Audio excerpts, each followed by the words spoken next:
Qyteti i Vlorës po përballet me një rritje të ndjeshme të nivelit të polenit në ajër, një fenomen që po ndikon drejt për drejt në shëndetin e qytetarëve, veçanërisht atyre që vuajnë nga alergjitë sezonale. Temperaturat më të larta dhe rritja e përqendrimit të dioksidit të karbonit në atmosferë krijojnë kushtet ideale për bimët, duke i stimuluar ato të prodhojnë më shumë polen se më parë. Në të njëjtën kohë, stinët kanë filluar të zhvendosen, pranvera nis më herët dhe vera zgjat më shumë. Si rezultat, sezoni i alergjive jo vetëm që zgjatet në kohë, por intensifikohet në përmbajtje. Për personat që vuajnë nga alergjitë, kjo do të thotë një ekspozim më i gjatë dhe më i fortë ndaj alergenëve. Simptomat klasike si të shtimat e shpeshta, rrjedhja e hundëve, kryerja e syve dhe lodhja e përgjithshme bëhen më të theksuara dhe më të vështira për të menaxhuar. Në disa raste, këto simptoma mund të përkeqësohen deri në vështirësi serioze në frymarrje. Një fenomen veçanërisht shqetësues që lidhet me këtë situatë është i ashtu quajturi astma nga stuhit. Gjatë stuhive të forta, grimcat e mëdha të polenit shpërbohen në pjesë shumë të vogla për shkak të kombinimit të erës, lagështisë dhe energjisë elektrike në atmosferë. Këto grimca mikroskopike depërtojnë më lehtë dhe më thellë në rrugët e frymarrjes, duke shkaktuar reagime më të forta alergjike dhe krizma astmatike, madje edhe të persona që zakonisht nuk vuajnë nga astma.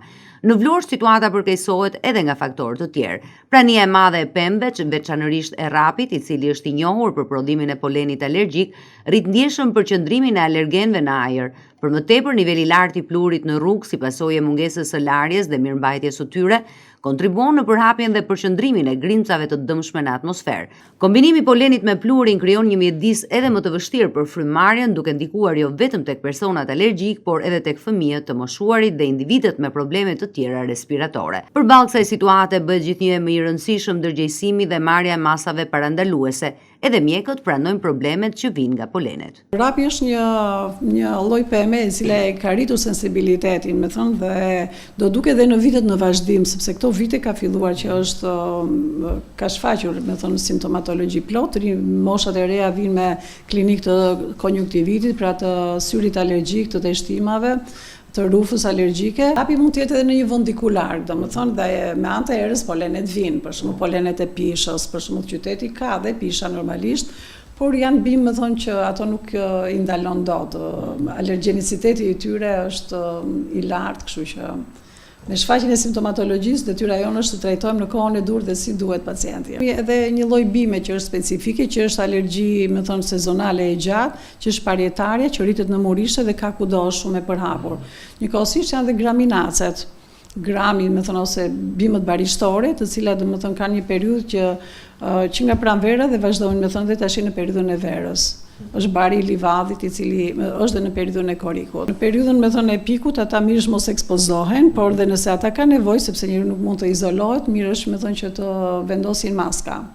Me thënë që në sasia e polenit që vinë në rrugët e frymarrjes të jetë më e vogël, të mbajnë syze, dhe menjëherë pas ekspozimit, kur shkojnë në shtëpiat e tyre, duhet bën një dush për largimin e poleneve nga flokët, nga pjesa e fytyrës dhe nga teshat. Monitorimi i nivelit të polenit, shmangja e qëndrimit jashtë në ditët me përqendrim të lartë, përdorimi i maskave mbrojtëse dhe kujdesi i shtuar për higjienën personale janë disa nga hapat që mund të ndihmojnë në reduktimin e ekspozimit. Në të njëjtën kohë, institucionet e në veçanti Bashkia e Vlorës duhet të marrin masa konkrete për përmirësimin e cilësisë së ajrit, si pastrimi më i shpeshtë i rrugëve, menaxhimi i gjelbërimit dhe informimi i publikut mbi rreziqet dhe mënyrat e mbrojtjes. Rritja e nivelit të polenit në Vlorë nuk është thjesht një shqetësim sezonal, por një çështje serioze shëndetësore, që kërkon vëmendje të vazhdueshme dhe bashkëpunim mes qytetarëve dhe autoriteteve për të minimizuar ndikimin e saj në jetën e përditshme.